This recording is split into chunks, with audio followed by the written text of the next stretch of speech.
యోబు గ్రంథం 36వ అధ్యాయం 5వ వచనం. ఆలోచించుము, దేవుడు బలవంతుడు గాని ఆయన ఎవరిని తిరస్కారము చేయుడు. ఆయన వివేచనా శక్తి బహుబలమైనది. ప్రార్థన చేసుకుందాం. ప్రేమ కలిగిన మా పరలోకపు తండ్రి, మీ ఘనమైన అతి పరిశుద్ధమైన నామానికి వందనాలు, స్తోత్రాలు ప్రభువా.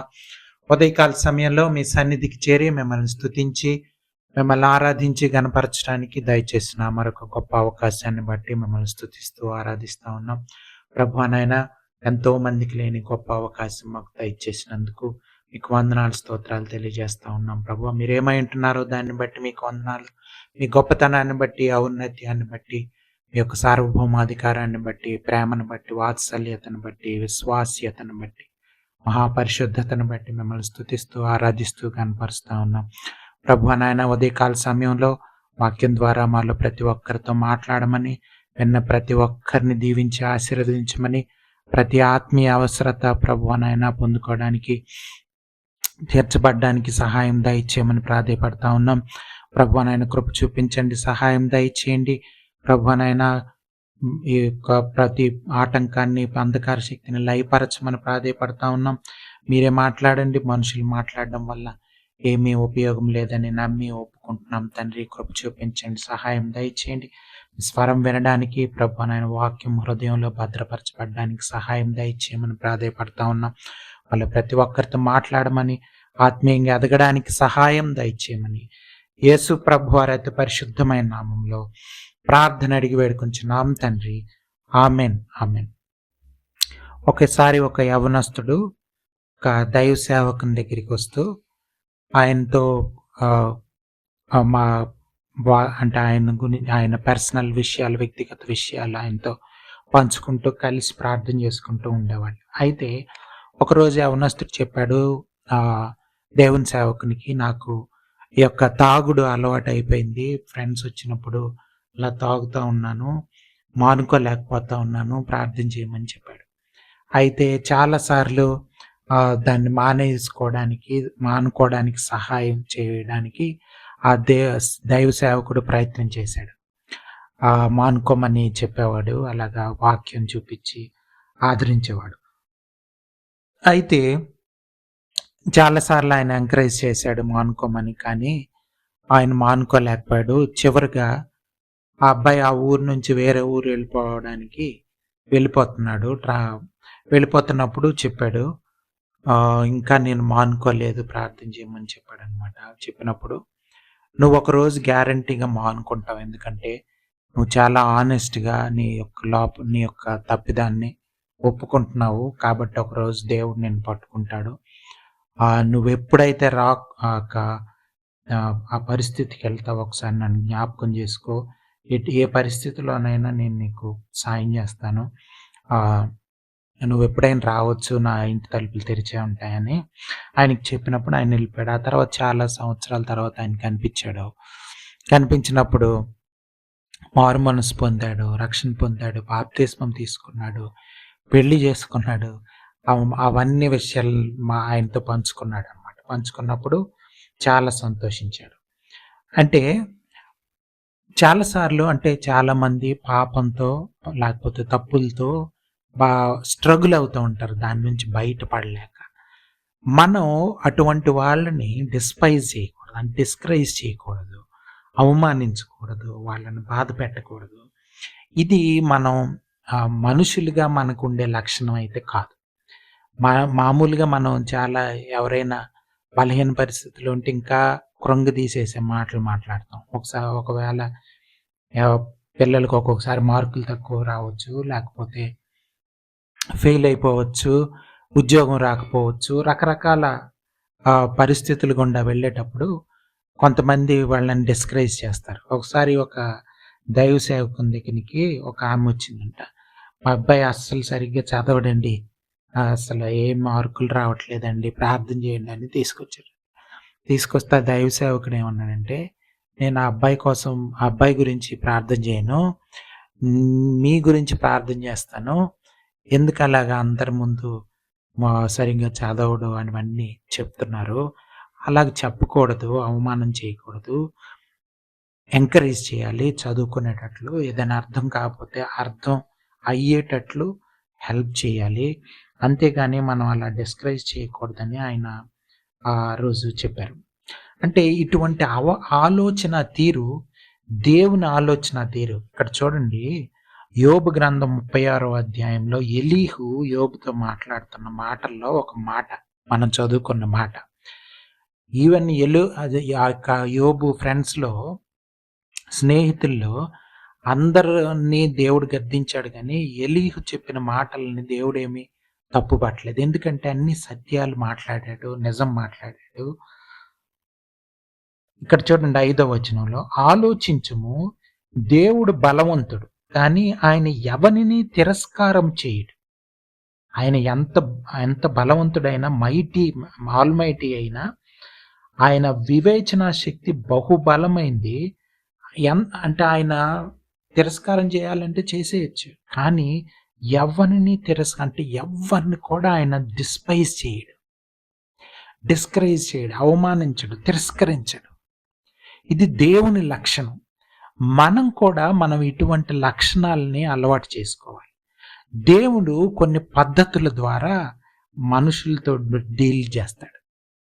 కొన్ని ప్రిన్సిపల్స్ ఉన్నాయి బైబిల్లో. ఎలాగంటే, మనము ఇతరులను ఎట్లా ప్రేమిస్తున్నాం, మనం ఇతరులతో ఎలా ఉంటున్నాం, లేకపోతే అన్నదాన్ని బట్టే దేవుని ప్రేమ కూడా మనకు ఆ విధంగా అంతే మెజర్లో దొరుకుతుంది. అలాగే మనం ఇతరులకి ఎట్లా చూస్తున్నామో ఇతరులని అలాగే దేవుడు కూడా చూస్తాడు. మన ఇంట్లో సర్వెంట్స్ ఉంటారు, లేకపోతే మీ పనిచేసే వాళ్ళు, హెల్పర్స్ ఉంటారు. వాళ్ళందరినీ మనం చాలా మంచిగా దేవుని ప్రేమ చూపించి క్రిస్టియన్స్గా మనం సమానంగా చూసి గౌరవిస్తూ వాళ్ళతో మంచిగా ఉండాలన్నది మనం అర్థం చేసుకోవాలి. ఇది చాలా మందికి అర్థం కాదు. దేవుడు, మనం ఆ సర్వెంట్స్ని, వాళ్ళని, మెయిడ్స్ని ఎట్లా చూస్తామో దేవుడు అదే రీతిలో మనల్ని చూస్తాడు. మనం ఎంత ప్రేమ చూపిస్తున్నామో అంత ప్రేమే దేవుడి నుంచి మనకు దొరుకుతుంది. మనం ఎంత జాలి చూపిస్తున్నామో అంతే జాలి దేవుడి నుంచి మనకు దొరుకుతుంది. ఇది ఒక దేవుడు చూపించే, అంటే దేవుడు మనల్ని మన మెడల ప్రవర్తించే తీరు, ఆ ప్రిన్సిపల్స్ అట్లా ఉన్నాయి.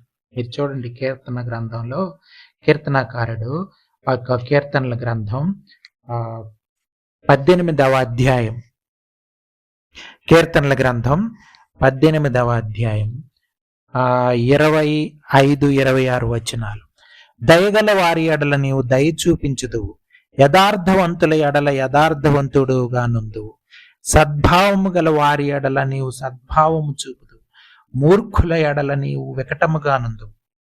చూసారా, మనం ఎలాగ దయగల వారమై ఇతరుల పట్ల దయ చూపిస్తున్నామో వాళ్ళకి దేవుని దయ దొరుకుతుంది. యథార్థంగా ఇతరుల పట్ల ఉంటున్నామో యథార్థవంతుడిగా దేవుడు కూడా ఉంటున్నాడు. సద్భావంతో ఉంటున్నామో సద్భావం చూపిస్తాడు. మూర్ఖుల ఎడల నీవు వికటంగా నుందువు, శ్రమపడు వారిని నీవు రక్షించదవు, గర్విష్ఠులకు విరోధివై వారిని అణిచివేసేదవు. ఇవన్నీ చూడండి, దేవుని యొక్క పద్ధతులు, దేవుని యొక్క పరిపాలనా విధానం, దేవుని రాజ్యపు విలువలు, దేవుని యొక్క ప్రిన్సిపల్స్ అట్లా ఉన్నాయి. ఇది మనం అర్థం చేసుకొని ఎవరిని డిస్పైజ్ చేయకూడదు అన్నది నేర్చుకోవాలి. అది మనకై స్వతంత్రంగా రాదు. మనం ఎవరిని డిస్పైజ్, ఎవరు ఎటువంటి పరిస్థితుల్లో అటువంటి చేశారన్నది మనం అర్థం చేసుకోవాలి. వాళ్ళని ఎంకరేజ్ చేసి దాని నుంచి విడుదల పొందేటట్లు వాళ్ళకి సహాయం చేయాలి. కానీ వాళ్ళని ఇంకా అందులో పాపంలో ఎక్కువైపోయేటట్లు, ఆ తప్పులు ఇంకా ఎక్కువ చేసేటట్లు మన మాటలు, మన భాష ఉండకూడదు. ఇది మనం అర్థం చేసుకోవాలి. మీరు చూడండి, పౌలు భక్తుడు కొరింథీయులకు రాసిన పత్రికలో 4వ అధ్యాయం ఒక మాట చదువుతున్నాను చూడండి. కొరింథీయులకు రాసిన పత్రిక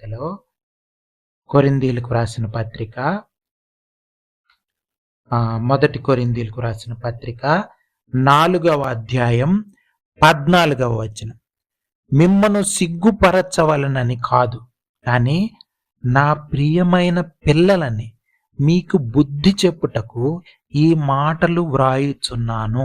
చూడండి, వాళ్ళకి చాలా హెచ్చరికలు చేస్తూ, కొరింథీ సంఘంలో ఉన్నటువంటి వాళ్ళకి హెచ్చరికలు చేస్తూ ఏం చెప్తున్నాడంటే, మిమ్మల్ని సిగ్గుపరచడానికి, డిస్పైజ్ చేయడానికి, మిమ్మల్ని ఏదో అవమానించడానికి నీ మాటలు చెప్పట్లేదు.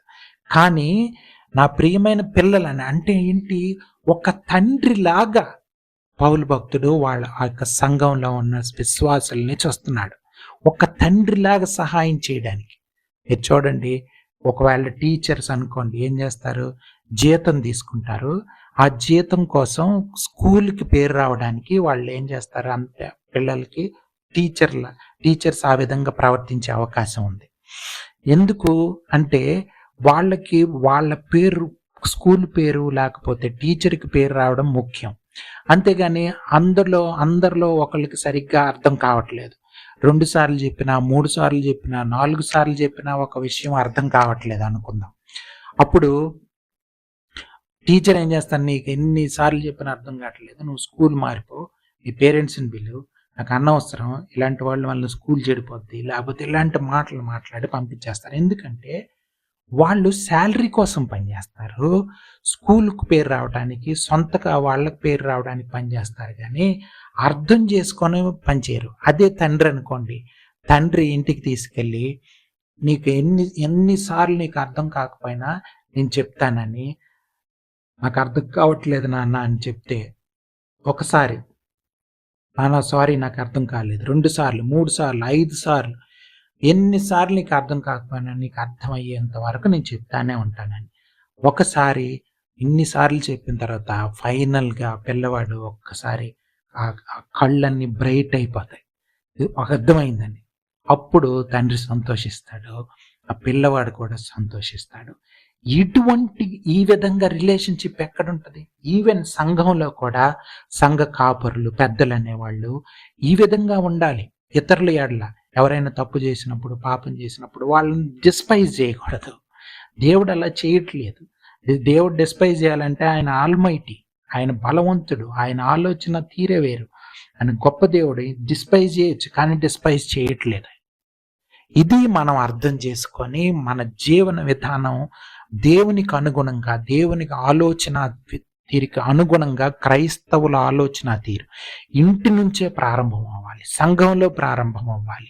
మన విశ్వాసుల మధ్య ఇటువంటి అవగాహన, ఇటువంటి ఆలోచన తీరు ఉండాలి. పిల్లవాడు చిల్డ్రన్ అని ఓపికతో మీకు అర్థమయ్యేంత వరకు చెప్తానే ఉంటా, మీరు దేవునిలో ఎదిగే వరకు చెప్తాను, మిమ్మల్ని బ్రతిమాలుతాను అని అటువంటి భాష మాట్లాడుతున్నాడు పౌలు భక్తుడు. సో మనం కూడా ఇతరులు పాపంలో పడిపోయేటప్పుడు, బలహీన పరిస్థితుల్లో ఉన్నప్పుడు, అందరూ ఒకే స్పిరిచువల్ లెవెల్లో ఉండరు కదా. మనం మారు మనసు పొంది ఎక్కువ సంవత్సరాలు అయిపోయిన తర్వాత అప్పుడప్పుడే మారు మనసు పొందుతున్న వాళ్ళని సరిగ్గా అర్థం చేసుకోక మనం ఇది కూడా తెలీదా అని వాళ్ళని డిస్పైజ్ చేసే అవకాశం ఉంది. కానీ అలా చేయకూడదు. అర్థం చేసుకొని అవును నీకు ఇంకా తెలియకపోవచ్చు కానీ అని హెల్ప్ చేయాలి, సహాయం పడాలి, ఎంకరేజ్ చేయాలి. ఎంకరేజ్మెంట్ అన్నది క్రైస్తవ జీవితంలో చాలా ప్రాముఖ్యమైనది. అది దైవికంగా ఉంది, డివైన్ నేచర్లో భాగంగా ఉంది. అది కొరింథీయులకు రాసిన పత్రికలోని 2వ పత్రికలో చూడండి, మనం చాలాసార్లు పిల్లల్ని విశ్వాసంలో ఇలాగ ఒకరినొకరు కంపేర్ చేస్తాం. మీరు చూడండి, టీచర్లు శాలరీ కోసం ఎట్లా పనిచేస్తారో చాలామంది దైవ సేవకులు కూడా డబ్బుల కోసమే పనిచేసే వాళ్ళు ఉన్నారు. చాలామంది వాళ్ళు శాలరీ కోసం పనిచేస్తారు. నెలకి జీతం వస్తున్నారంటే దానికోసం పనిచేస్తారు. కానీ మీ ఆత్మీయంగా మీ పరిస్థితి, మీ ఆత్మీయ ఆరోగ్యం ఎట్లా ఉన్నదని వాళ్ళకి పట్టదు. రెగ్యులర్గా చర్చికి వస్తున్నారా, కానుకలు ఇస్తున్నారా లేదా అంతే వాళ్ళకి ముఖ్యం. అంతకు మించి వాళ్ళకి ఏమీ అనవసరం. అటువంటి కాపర్లు కాదు, తండ్రిలాగా తల్లిలాగా అర్థం చేసుకొని, దేవుని ప్రేమను అర్థం చేసుకొని, దేవుని విధానంలో ఇతరులను ప్రేమించే కాపర్లు ఈ రోజుల్లో కావాలి మనకి. అటువంటి కాపర్లు మాత్రమే నిజమైన దేవుని సేవ చేయగలరు, లేకపోతే దేవుని సేవ అన్నది చేయలేరు. కొరింథీయులకు రాసిన పత్రిక 2వ పత్రిక 10వ అధ్యాయం 12వ వచనం. కొరింథీయులకు రాసిన 2వ పత్రిక 10వ అధ్యాయం 12వ వచనం. తమ్మును తామే మెచ్చుకొను కొందరితో జతపరుచుకొనుటకైనను వారితో సరిచూచుకొనుటకైనను మేము తెగింపజాలం. కానీ వారు తమలోనే ఒకరిని బట్టి ఒకరు ఎన్నిక చేసుకొని ఒకరితో ఒకరు సరిచూచుకొనుచున్నందున గ్రహింపు లేక ఉన్నారు. అంటే కంపారిజన్ అన్నమాట. ఒకరితో ఒకరు సరిపోల్చుకోవడం. వాళ్ళు ఇలాగ ఉన్నారు, నేను ఇంకా మీరు ఇంకా అలా లేరు. వాళ్ళని కంపారిజన్ అన్నది చాలా చాలా చాలా తప్పు. దానివలన ఆత్మీయ ఎదుగుదల ఏమీ జరగదు. దానివలన మనకు నష్టమే కానీ లాభమే లేదు. లాభమే లేదు. చూడండి, లాభమే లేదు. సంఘానికి దేవుడు చాలా ప్రత్యేకమైన, అంటే ఫెలోషిప్లో ఉండడం, సంఘంలో ఇటువంటి వాతావరణం ఉండడం చాలా ప్రాముఖ్యం. చాలామంది చూడండి, గవర్నమెంట్స్కి ఒక సైడ్ తీసేసుకొని మనం క్రిస్టియన్స్ అందరం ఒక పార్టీ తరపున ఉండాలి. ఇటువంటి ఆలోచన తీరు చాలా తప్పది. మనం అందరం దేవుని చిత్తంలో ఉండాలి, దేవునికి లోబడాలి, పార్టీలకు కాదు. చూడండి, మనం ఈ బీజేపీ పార్టీ, కాంగ్రెస్ పార్టీ, లేకపోతే ఆ పార్టీ, ఈ పార్టీ అని విడదీసుకునే అటువంటి వాళ్ళు క్రైస్తవులు కారు. ప్రొటెస్టులు చేయడం, లేకపోతే అవి చేయడం, తిరగబడడం, అలాంటి క్రైస్తవ్యంలో లేవు. యేసు ప్రభు వారి లైఫ్ అది కాదు. అటువంటి జీవన విధానం కాదు. ప్రార్థన చేయడం ముఖ్యం. దేవుడు ప్రేరేపించినప్పుడు మనం ప్రార్థన చేయాలి. అధికారుల గురించి మీరు చూడండి, తిమోతికి రాసిన పత్రికలో ఓ మాట ఉంది, నేను చదువుతున్నాను చూడండి. తిమోతికి రాసిన పత్రిక, మొదటి పత్రిక 2వ అధ్యాయం మొదటి 2 వచనాలు చదువుతున్నాను. మనము సంపూర్ణ భక్తియు మాన్యతయు కలిగి నెమ్మదిగాను సుఖముగాను బ్రతుకు నిమిత్తము అన్నిటికంటే ముఖ్యముగా మనుష్యులందరి కొరకును, రాజుల కొరకును, అధికారులందరి కొరకును విజ్ఞాపనములను, ప్రార్థనలను, యోచనలను, కృతజ్ఞతాస్థుతులను చేయవలనని హెచ్చరించుచున్నాను. విజ్ఞాపనలు చేయాలి. ఇది అధికారులందరి కొరకు ప్రార్థన చేయాలి. వాళ్ళ నిర్ణయాలు తీసుకునే స్టేజ్లో దేవుడు ఉంచాడు కాబట్టి వాళ్ళు తప్పులు చేయకుండా, దేవునికి వ్యతిరేకంగా ఉండకుండా ప్రార్థన చేయాలి. అంతేగాని తిరగబడ్డము, లేకపోతే అధికారుల మీద తిరగబడ్డము, స్ట్రైకులు చేయడము, ప్రొటెస్టులు చేయడం, ఇటువంటిది క్రైస్తవ జీవన విధానంలో లేదు. సో ఇది మనం జాగ్రత్తగా అర్థం చేసుకోవాలి. మీరు చూడండి, ఎస్తేరు గ్రంథంలో మనం చూస్తే, చాలా గ్రంథం చదివితే అందులో వాళ్ళు గవర్నమెంట్ కోసం వాళ్ళు ప్రార్థన చేస్తారు. ఆ రాజు కోసం, వాళ్ళ కోసం ప్రార్థనలోనే ఉండి, యూదులు మైనారిటీ అయిన యూదులు వాళ్ళకి దేవుణ్ణి సేవించుకోవడానికి వాళ్ళకి కష్టం ఉండకూడదని, వాళ్ళ గురించి రెస్పాన్సిబిలిటీ తీసుకోవాలని, మనం ఏ పొజిషన్లో ఉన్నాం, మన సొంత అంటే సహ విశ్వాసులు, వాళ్ళ బాగోగులు, వీటన్నిటి కొరకు విజ్ఞాపన ప్రార్థనలు చేయడం చాలా ముఖ్యం. మీరు చూస్తే చాలా ఆ స్టోరీ అంతా చదివితే, ఆ యొక్క హామాను, మొర్దెకై, ఎస్తేరు, వీళ్ళందరి గురించి మనం చదువుతున్నప్పుడు ఆ యొక్క మొర్దెకైని ఉరి తీయించేసేయాలనుకుంటాడు హామాను. చాలా యారగెంట్ ఫెలో, చాలా గర్వంతో ఉంటాడు. రాజు దగ్గర చాలా నాకు అది ఇది ఉంది అని గర్వంతో నిండిపోయి మొర్దెకైనే చంపేయాలనుకుంటాడు. ఆ యొక్క అప్పుడు దేవుడు చూడండి, వాళ్ళ ప్రార్థనలు అవి వాళ్ళ జీవన విధానం వల్ల, దేవునికి లోబడ్డం వల్ల, హామానికి నమస్కారం చేయలేదని మొర్దెకై మీద కక్ష పెడతాడు. సో తలంచలేదని, యూదులు తలంచరు, యూదులు దేవునికి తప్ప ఎవరికి తలంచకూడదు. సో అది చూసి తనకి ఆ హామాను అనే ఆయనకి చాలా ఇది వచ్చేస్తుంది. ఎంత అంటే ఉరి తీయించేయాలని పెద్ద ఇది తయారు చేయించేస్తాడు మెషినరీ, ఉరి తీయించడానికి అందరికి కనబడేలాగా 75 అడుగులు ఎత్తులో అది తయారు చేయించి అక్కడ ఆయన్ని ఉరి తీస్తే అందరు ఇక మీదట ఎవరు ఇలాగ ప్రవర్తించరు, అందరు నాకు నమస్కారం చేస్తారు అనుకుంటాడు. కానీ చూడండి, ఆ రాత్రి రేపు పొద్దున ఇటువంటి చేయాలని అనుకుంటున్నప్పుడు, ఆ విషయం రాజుకి చెప్పేయాలనుకుంటున్నప్పుడు, ఆ రాత్రి రాజుకి నిద్ర పట్టదు. రాజు ఆ హిస్టరీ పుస్తకాలన్నీ తిరగేస్తా ఉంటాడు, నిద్ర పట్టదు. తిరిగేస్తూ ఉండేసరికి అక్కడ కనిపిస్తది రాజును కాపాడ్డటి మొద్దుకయ్యి. కానీ ఆ విషయం రాజు దగ్గరికి రాలేదు. అందులో రాసి ఉంది. అప్పుడు వాళ్ళ దగ్గరికెళ్ళి భటుల్ని వాళ్ళని పిలిపించి అడిగితే, అవును మొద్దుకై నీ ప్రాణాల్ని కాపాడాడు. అంటే వెంటనే ఆయన్ని సన్మానించాలని అన్నప్పుడు మొత్తానికి ఆ యొక్క మొద్దుకైకి వేయించాలనుకున్న శిక్ష హామానికి పడిపోతుంది. ఆ స్టోరీ అంతా మనకు తెలుసు. సో మనం అర్థం చేసుకోవాల్సింది ఏంటంటే, దేవుడు మన పక్షాన ఉంటాడు. మనం ఇతరులకు జాలి చూపించినప్పుడు, ఇతరులకు ప్రేమ చూపించినప్పుడు, తోటి సహోదరులకి సహోదరులకి ఆత్మీయ బలహీనతల్లో ఉన్న వాళ్ళకి సాయం చేస్తున్నప్పుడు, వాళ్ళ ఎడల జాలి కలిగి ఉన్నప్పుడు, వాళ్ళు అయ్యో పాపంలో పడిపోతున్నారు, వాళ్ళని విడిపించాలన్న భారం మనకున్నప్పుడు, వాళ్ళతో కలిసి వాళ్ళ కోసం ప్రార్థన చేసి, విజ్ఞాపనలు చేసి, ఫాస్టింగ్ ప్రేయర్స్ చేసి, ఉపవాస ప్రార్థనలు చేస్తున్నప్పుడు, అటువంటి పరిస్థితుల్లో దేవుడు మన పక్షాన ఉంటాడు.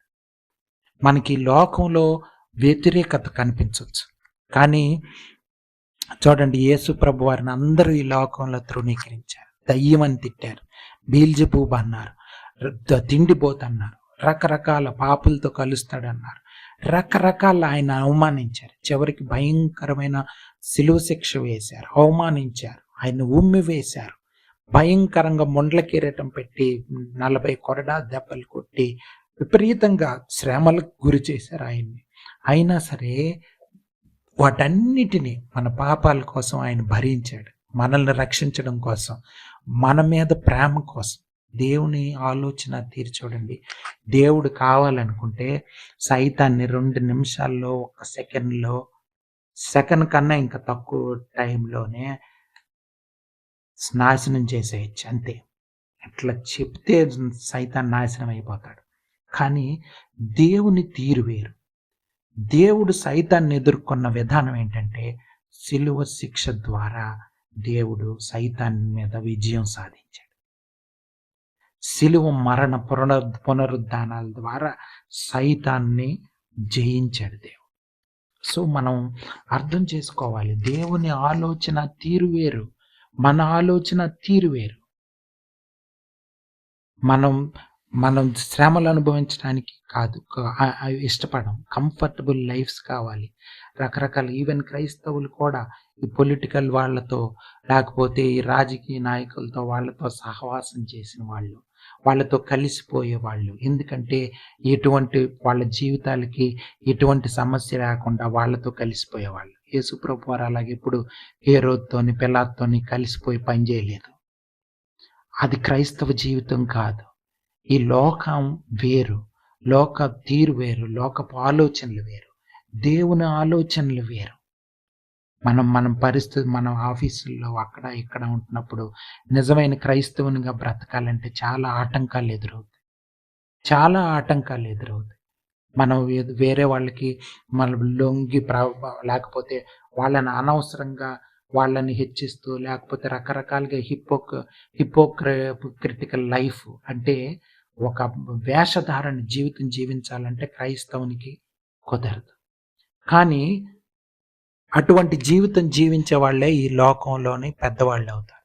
కానీ దేవుని కోసం మనం స్టాండ్ తీసుకొని, నాకు ఈ లోకంలో ఫేమ్ అవసరం లేదు, ఈ లోకంలో పాంపు లైఫ్ కాదు, నాకు దేవుని రాజ్యంలో దేవుని కోసం నిలబడే అటువంటి జీవితం కావాలి అనుకున్నప్పుడు, దానికోసం మనం పనిచేసేటప్పుడు దేవుడు మన పక్షాన ఉంటాడు. దేవుని చిత్తం మనం చేయగల అవకాశం మనకి దొరుకుతుంది. చూడండి, ఇది మనం అర్థం చేసుకోవాల్సింది. దేవుణ్ణి ఎవరైతే ఈ లోకంలో ఘనపరుస్తారో, మొదటి సమూయేలు గ్రంథంలో మనం చూస్తే ఒక మాట ఉంది. చూడండి, మొదటి సమూయేలు 2వ అధ్యాయం 30వ వచనం. మొదటి సమూయేలు 2వ అధ్యాయం 30వ వచనం నేను చదువుతున్నాను. చూడండి, మొదటి సమూయేలు 2వ అధ్యాయం 30వ వచనం. నీ ఇంటి వారును నీ పితరుని ఇంటి వారును నా సన్నిధిని యాజకత్వము జరిగించుతారని యెహోవా ఆజ్ఞ ఇచ్చి ఉన్నను. ఇప్పుడు అది నా మనస్సునకు కేవలం ప్రతికూలమాయనని ఇశ్రాయేలు దేవుడని యెహోవా సెలవిచ్చును. కావున యెహోవా వాక్కు ఏదనగా, నన్ను ఘనపరిచిన వారిని నేను ఘనపరచుదును, నన్ను తృణీకరించు వారు తృణీకారమొందుదురు. చూడండి, మనం దేవుణ్ణి ఆనర్ చేస్తే మన జీవితాల ద్వారా, మన ప్రవర్తన ద్వారా అన్యుల మధ్య, మన ఆఫీసుల్లో, మన వర్క్ ప్లేసుల్లో, మన వ్యాపారాల్లో ఆనెస్ట్గా ఉండడం వల్ల, మనం ఎగ్జామ్స్ రాసేటప్పుడు, మనం ఏదన్నా పని చేసేటప్పుడు దేవుని పరంగా దేవునికి భయపడుతూ మనం ఏ పని చేసినా దేవుణ్ణి గౌరవిస్తే, దేవుణ్ణి ఘనపరిస్తే ఆయన కూడా మనల్ని ఘనపరుస్తాడు. మనల్ని ఎప్పుడు ఆయన తృణీకరించడు. ఇది దేవుని విధానం. దేవుడు మనల్ని ఆశీర్వదించే విధానం, మనల్ని హెచ్చించే విధానం. మనం ఎంత తగ్గించుకొని ఆయన్ని ఘనపరిస్తే ఆయన కూడా మనల్ని ఘనపరుస్తాడు. చూడండి, ఇది క్రిస్టియన్ లివింగ్ ప్రిన్సిపల్. మనల్ని దేవుడు ఆశీర్వదించే విధానం, క్రైస్తవులు బ్రతికే విధానం ఈ విధంగా ఉండాలి. ఈ రోజుల్లో ఇటువంటి క్రైస్తవులు, ఇటువంటి సేవకులు చాలా తక్కువ మంది మనకి కనిపిస్తారు. కానీ మనం ఆ విధంగా ఉండకూడదని ఉదయకాల సమయంలో పరిశుద్ధాత్మ దేవుడు మన అందరితో మాట్లాడుతూ ఉన్నాడు. సో కాబట్టి మనం ఈ వాక్యాలని జ్ఞాపకం చేసుకొని మనం ఇటువంటి క్రైస్తవ జీవితం మనకు దొరకాలని ప్రార్థన చేసుకుందాం. ప్రేమ కలిగిన మా పరలోకపు తండ్రి, మీ ఘనమైన నామానికి వందనాలు ప్రభువా. ఉదయకాల సమయంలో మాతో మాట్లాడినందుకు మిమ్మల్ని స్తుతిస్తూ, ఆరాధిస్తూ, గణపరుస్తూ ప్రభువా నాయన, మా ఈ హృదయంలో మా ఈ యొక్క వాక్యం భద్రపరచమని, ఫలింప చేయమని, ఇక నమ్మకంగా జీవించడానికి, నిజమైన క్రైస్తవ జీవితం, యేసు ప్రభు వారి జీవితం జీవించడానికి సహాయం దయచేయమని, ప్రతి అంధకార శక్తిని లయపరచమని, ప్రతి ఒక్కరు కూడా ఈ వాక్యాన్ని అర్థం చేసుకొని లోబడ్డానికి కృప చూపించమని యేసు ప్రభు వారి అతి పరిశుద్ధమైన నామంలో ప్రార్థన అడిగి వేడుకుంటున్నాం తండ్రి. ఆమెన్.